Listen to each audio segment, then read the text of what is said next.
হায় রে মা, এবার আমাদের কি হবে? তোর বাবাও যে মারা গেল, এবার আমাদেরকে কে দেখবে? আমরা কি খাবো, কি পরবো? আমরা যে কিচ্ছু জানি না। ওপরওয়ালা, তুমি দেখো। মা, তুমি এইরকম ভাবে কেঁদো না। সবারই তো একটা যাওয়ার সময় থাকে, হয়তো সেই সময়টা বাবা চলে এসেছে, তাই বাবা আমাদেরকে ছেড়ে চলে গেছে। তুমি এইভাবে ভেঙে পড়ো না মা। তুমি যদি এখন ভেঙে পড়ো তাহলে আমাদের কি হবে? আমরাও তো তোমার মতো ভেঙে পড়বো। তোর বাবা তো কারোর কোনোদিন ক্ষতি করেনি, তাহলে বান কেন ওনাকে আগে তুলে নিলেন? মা, ও মা, তুমি এইরকম ভাবে কাঁদছো কেন? আর বোন, তুই মাকে এমন সময় কাঁদতে দিচ্ছিস? মায়ের যে শরীর খারাপ করবে। দেখ না দিদি, আমি মাকে যতই বোঝাচ্ছি, মা কিছুতেই বুঝতে চাইছে না। সেই অনবরত কেঁদেই চলেছে। মা, তুমি আর এরকম ভাবে কান্নাকাটি করো না। বাবা চলে গেছে তো কি হয়েছে, আমরা তো আছি। আর আমিও শহর থেকে একেবারে চলে এসেছি, আর আমি শহরে যাব না। কেন রে মা, তুই আবার শহর থেকে কাজটা ছেড়ে দিলি কেন? তোর তো বাবা মারা গেছে, এবার তুই আমাদের বড় মেয়ে, তোকেই যে সংসারের দায়িত্বটা নিতে হবে। হ্যাঁ মা, সে নিয়ে তুমি অত চিন্তা করো না। আমি সংসারের সমস্ত দায়িত্ব সামলাবো আপাতত। আমার কাছে যে জমানো টাকা আছে তা দিয়েই এখন সংসার চালাই। তারপর দেখবে কিছু না কিছু একটা ব্যবস্থা হয়েই যাবে। হ্যাঁ রে মা, তাই যেন হয়। আর তুই শহর থেকে চলে এসেছিস, ভালোই করেছিস। বড্ড একা একা লাগছিল। এবার এইখানে একটা কাজ খুঁজে নে না রে, তাহলে আর আমাদের চিন্তা করতে হবে না। সেই জন্যই তো চলে এসেছি মা, যাতে তোমার মনে হয় যে আমি একা একা আছি। আর এখানে আমি যত তাড়াতাড়ি সম্ভব একটা কাজ খুঁজে নেব।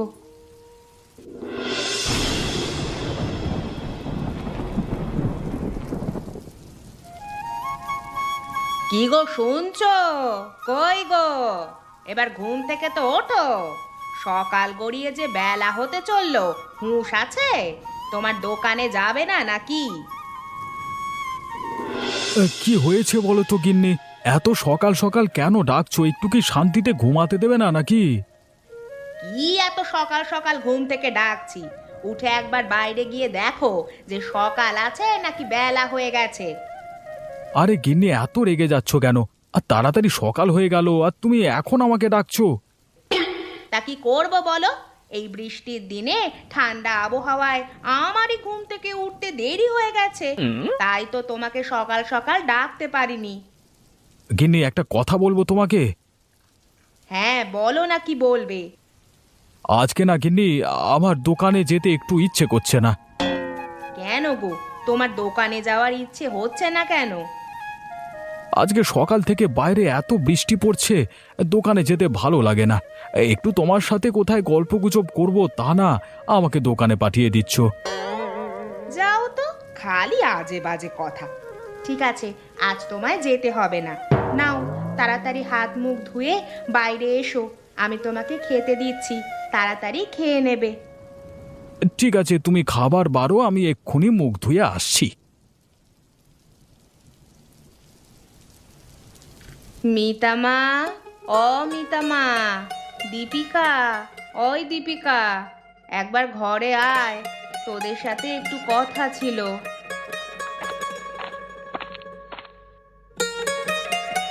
হ্যাঁ মা, বলো, তুমি আমাকে আর বোনকে ডাকছো কেন? আসলে বাড়িতে রান্না করার মতো কিছুই নেই, তাই তোদেরকে ডাকছিলাম। তোরা যদি গিয়ে একবার বাজার করে নিয়ে আসতিস তাহলে ভালো হতো, না হলে আবার আমাকেই যেতে হবে। না না মা, তোমাকে এই বৃষ্টির মধ্যে কোথাও যেতে হবে না। তুমি আমাকে আর দিদিকে বলে দাও কি কি আনতে হবে, আমরা তা দেখে মিলিয়ে নিয়ে চলে আসব। হ্যাঁ মা, বোন ঠিকই বলেছে।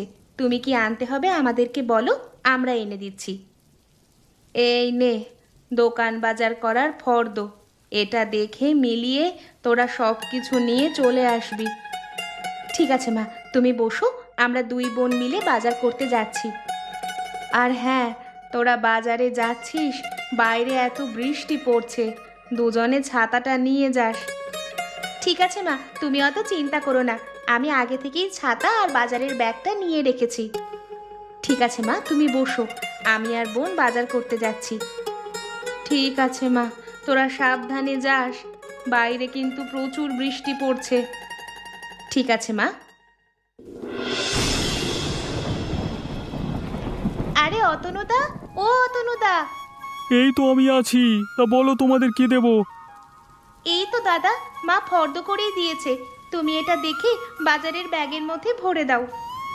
তা দীপিকা, এটা তোর সাথে কে এসেছে? দেখে তো চেনা চেনাই মনে হচ্ছে। আরে দাদা, তুমি একে চিনতে পারছো না?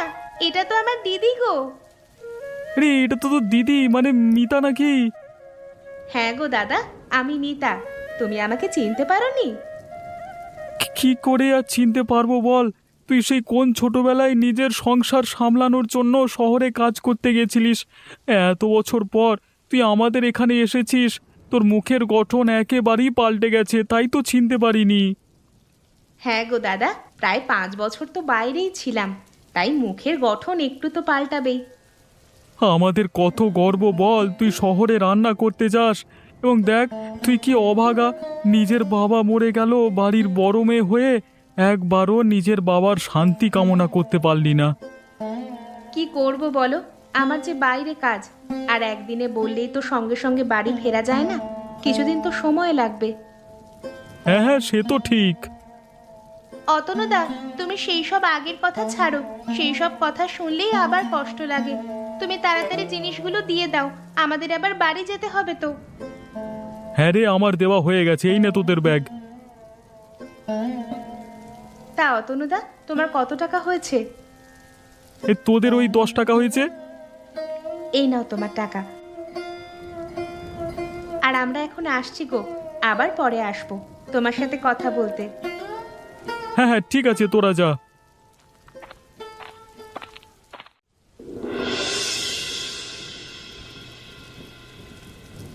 দীপিকা মা, ও মিতা মা, তোরা কোথায়? আমার তো রান্না হয়ে গেছে, এবার খেতে আয়, অনেক তো রাত হলো। এই তো মা, আমরা চলে এসেছি, এবার আমাদের তাড়াতাড়ি খেতে দাও, নইলে ঠান্ডা হয়ে যাবে। হ্যাঁ, তোরা বস, আমি খাবার বাড়ছি। কতদিন পর আজ মায়ের হাতে রান্না খাবো, আমার যে কি আনন্দ হচ্ছে কি বলবো। নে, এবার তাড়াতাড়ি খেয়ে নে, নইলে খাবার ঠান্ডা হয়ে যাবে। হ্যাঁ মা, খাচ্ছি। মা, তোমার হাতের রান্নার কি জাদু, বড় বড় হোটেলদেরকেও হার মানিয়ে দেবে। ধুর, কি যে বলিস না তুই, কোথায় তুই একজন বড় রাঁধুনি, বড় বড় হোটেলে রান্না করিস, আর এখন বলছিস কি না আমার হাতের রান্নার জাদু আছে। যতই আমি শহরের বড় বড় হোটেলে রান্না করি না কেন, কিন্তু তোমার হাতের রান্নার যেন এক আলাদা মায়া আছে। হ্যাঁ দিদি, তুই ঠিকই বলেছিস। তা তোকে আরেকটু দেব নাকি? না না মা, আমার পেট একদম ভরে গেছে, আমি আর খেতে পারবো না, আমার খাওয়া শেষ, এবার আমি বিশ্রাম করতে যাচ্ছি। ঠিক আছে, তাহলে তোরা দুজনে শুতে যা, আর আমিও একটু পরে যাচ্ছি। ঠিক আছে মা, তাহলে তাড়াতাড়ি চলে এসো।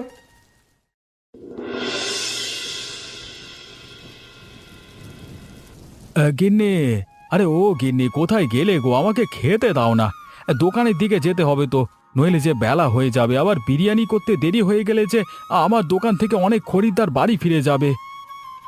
এই তো গো, তোমার জন্য খাবার বাড়তে গিয়েই তো দেরি হয়ে গেল। এই নাও, এবার তাড়াতাড়ি খেয়ে নিয়ে দোকানের দিকে যাও। হ্যাঁ, সে তো যেতেই হবে, দোকানে না গেলে যে আমাদের সংসার চলবে না। নাও, এবার বেশি না বকে তাড়াতাড়ি খেয়ে নাও। গিন্নি, এবার তো বর্ষাকাল চলেই এলো, প্রত্যেক বছরের মতো এবছরও আশা করছি আমাদের গ্রামে শ্রাবণের মেলাটা হবে, কিন্তু এখনো পর্যন্ত মোড়ল মশাই কেন ঘোষণা করলো না সেটাই ভাবছি। হ্যাঁ গো, তুমি ঠিকই বলেছ।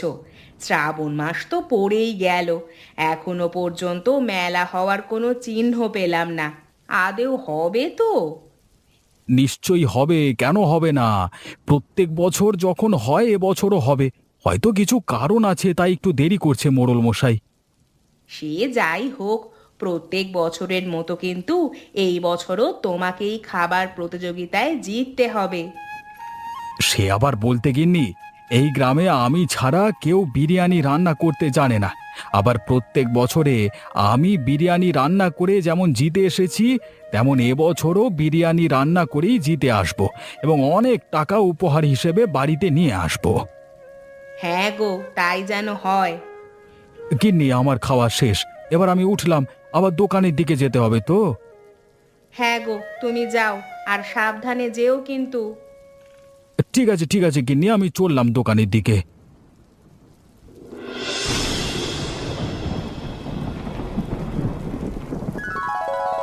আসুন আসুন, আমার দোকানের বৃষ্টির দিনে গরম গরম আমার হাতের স্পেশাল বিরিয়ানি খেয়ে যান, আসুন।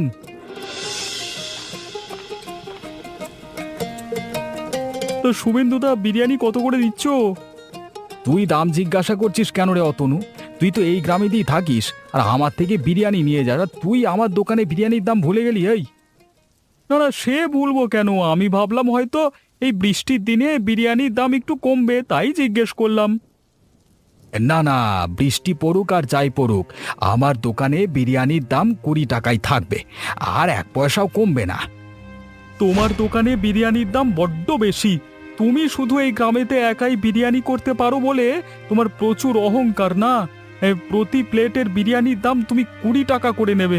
এখনকার দিনে 20 টাকা যদি বাজারে নিয়ে যায়, তাহলে ব্যাগ ভর্তি বাজার হবে, আর তুমি কিনা সেখানে 1 প্লেট বিরিয়ানির দাম নিচ্ছ। হ্যাঁ, আমি একাই বিরিয়ানি রান্না করতে পারি বলে আমার প্রচুর অহংকার।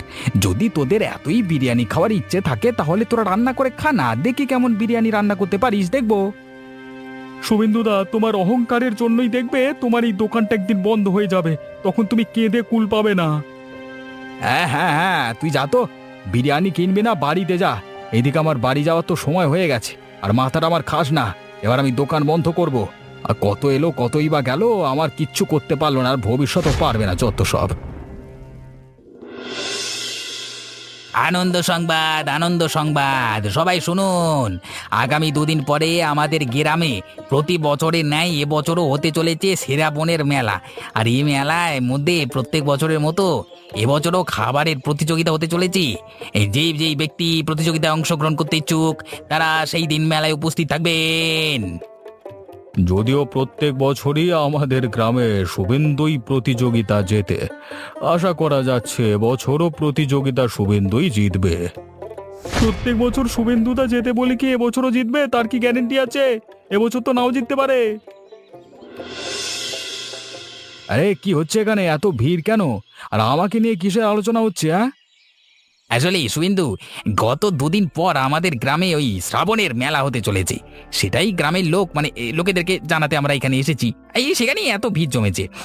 অতনু তোমার নামে কিসব বলছে, যেন তুমি নাকি জিততে পারবে না, এসব কি কি বলছে দেখো তো। দেখো শুভজিৎ দা, আমি প্রত্যেক বছর এই প্রতিযোগিতায় বিরিয়ানি তৈরি করে জিতি বলে লোকের অনেক কথাই শুনতে হয়। যদি তারা অতই নিজেকে বীর বলে মনে করে, তাহলে তারা আসুক না, আমার সঙ্গে প্রতিযোগিতায় লড়াই করুক। সেখানেই দেখতে পাওয়া যাবে যে আমি জিতি না তারা জেতে, হ্যাঁ তাই না? তোমাদের সাথে ফালতু বকে আমার লাভ নেই, আমার আবার বাড়ির দিকে যেতে হবে। প্রতিযোগিতার দিন দেখা যাবে কে কত কার কত হিম্মত হয়েছে। হ্যাঁ,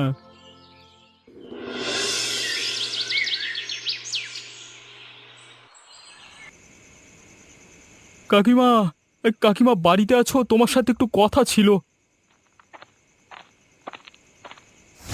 আরে অতনু, তুই এই রাত্রিবেলায় আমাদের বাড়িতে কি করতে এসেছিস? কিছু হয়েছে নাকি? আরে না না কাকিমা, আসলে মিতার সাথে একটু কথা ছিল, ওকে একটু ডেকে দাও না গো। মিতা, ওই মিতা, দীপিকা, একবার বাইরে আয় তো। তোদের অতনু কাকা এসেছে, তোদের সাথে একটু কথা বলবে।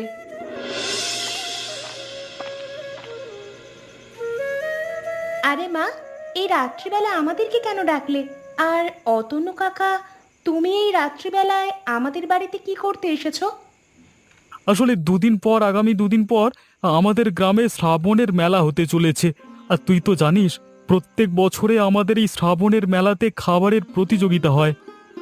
হ্যাঁ হয়তো, তাতে কি হয়েছে? প্রত্যেক বছরই তো শুভেন্দু বিরিয়ানি রান্না করে যেতে। তুই তো শহরে বড় হোটেলে রান্না করিস, তাহলে তুই তো বিরিয়ানি রান্না করতে জানিস। তাহলে তুই এই প্রতিযোগিতায় অংশগ্রহণ করে এবছর শুভেন্দুকে হারিয়ে দে, তো তবেই ওর নিজের অহংকার একেবারে গুঁড়িয়ে যাবে। অতনু, তুই কিন্তু বুদ্ধিটা মন্দ বলিসনি। আমি শুনেছি এই প্রতিযোগিতায় জিতলে নাকি অনেক টাকা পুরস্কার দেয় মোড়ল মশাই। হ্যাঁ গো কাকিমা। মিতা, তুই এই প্রতিযোগিতায় অংশগ্রহণ কর। সে নয় অংশগ্রহণ করলাম, কিন্তু কি রান্না করব? এমন একটা নতুনত্ব জিনিস রান্না কর যেটা মোড়ল মশাই খেলেই একেবারে খুশি হয়ে যায়। তাহলে আমি বরং উচ্ছের বিরিয়ানি রান্না করি। এটা খেতেও সুস্বাদু এবং শরীরের পক্ষেও ভালো। হ্যাঁ মিতা, তুই এটাই রান্না কর, তাহলে আমি আজকের মতো আসছি। হ্যাঁ হ্যাঁ রে অতনু, তুই বাড়ির দিকে যা।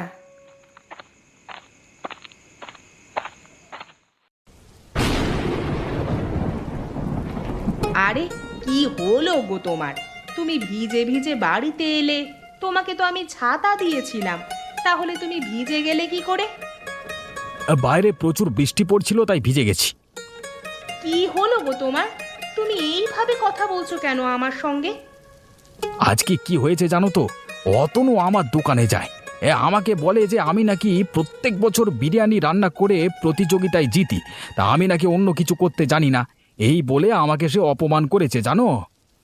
তো কি হয়েছে? তুমি এতে কিচ্ছু মনে করো না। লোকেরা তো অনেক কিছুই বলবে, তা বলে সব কিছু কি তুমি শুনবে নাকি? তোমার আসল লক্ষ্য হলো প্রতিযোগিতায় জেতা। তুমি কিভাবে জিতলে সে বিষয়ে অত দেখতে হবে না। হ্যাঁ গিন্নি, তুমি ঠিকই বলেছ, আমি শুধুই মাথা গরম করছি। তা তোমাকে আমি একটা কথা বলবো, কিছু মনে করবে না তো?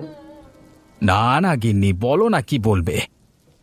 এবারে যদি তুমি প্রতিযোগিতায় যেতো, তাহলে আমায় একটা মুক্তোর মালা কিনে দেবে। যদি মানে আমি এবারে প্রতিযোগিতায় জিতি, মানে জিতবই তো, তোমার জন্য মুক্তোর মালা কিনে আনবো আমি। সত্যি তুমি আমার জন্য মুক্তোর মালা কিনে দেবে? হ্যাঁ গো গিন্নি, আমি আমার বইয়ের মুখে হাসি ফোটানোর জন্য সমস্ত কিছু করতে পারি। ঠিক আছে ঠিক আছে, আর অত তেল দিতে হবে না আমাকে। অনেক রাত হয়েছে, এবারে শুয়ে পড়ো। হ্যাঁ গিন্নি, চলো চলো, আমরা শুয়ে পড়ি, চলো।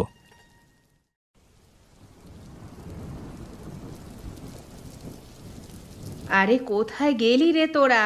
তাড়াতাড়ি আয়, নইলে যে প্রতিযোগিতা শুরু হয়ে যাবে, তখন আর এই প্রতিযোগিতায় অংশগ্রহণ করতে পারবি না। তাড়াতাড়ি আয়।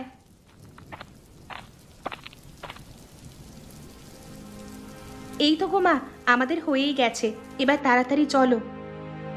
মা, এইবারে কিন্তু তোদেরকে এই গ্রামের লোককে চোখে আঙুল দিয়ে দেখিয়ে দিতে হবে যে প্রত্যেক বছর শুধু শুভেন্দুই জিততে পারে না, আমরাও জিততে পারি।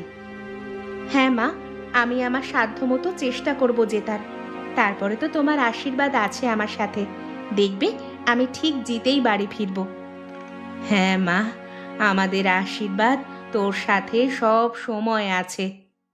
মা দিদি, এবার মেলার দিকে চলো, নইলে যে দেরি হয়ে যাবে। হ্যাঁ হ্যাঁ, চল তাড়াতাড়ি আমরা চলে যাই। এখন বৃষ্টিটা একটু কমে এসেছে, নইলে আবার জোরে বৃষ্টি পড়লে তখন আর আমরা যেতে পারবো না। হ্যাঁ মা, চলো আমরা চলে যাই। আসুন আসুন, এই শ্রাবণের মেলায় আসুন এবং সবার অপেক্ষার অবসান। গ্রামে শ্রাবণের মেলার প্রতিযোগিতা শুরু হতে চলেছে আর কিছুক্ষণের মধ্যেই। আসুন আসুন, আর এই মেলার প্রতিযোগিতা উপভোগ করুন। আসুন আসুন, তাড়াতাড়ি আসুন। গ্রামে খাবার প্রতিযোগিতা শুরু করা হলো। এবার যে যার মতো তোমরা রান্না করো। রান্না শেষে আমি বলবো যে কে বছর খাবার প্রতিযোগিতায় জিতলো।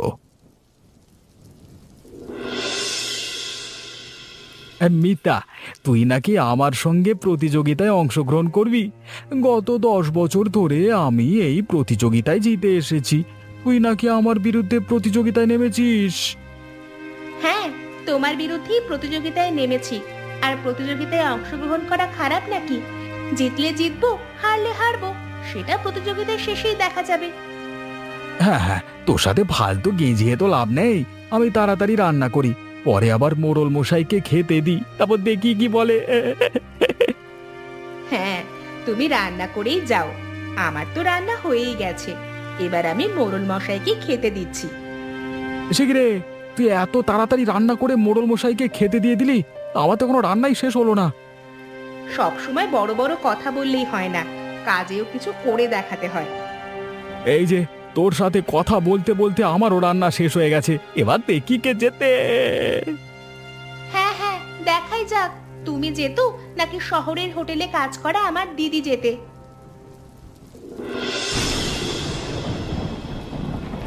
দুজনের খাবার খেয়ে বুঝলাম এই বছর গ্রামে খাবারের প্রতিযোগিতায় যে জিতেছে সে হলো দুই বোনের উচ্ছের বিরিয়ানি।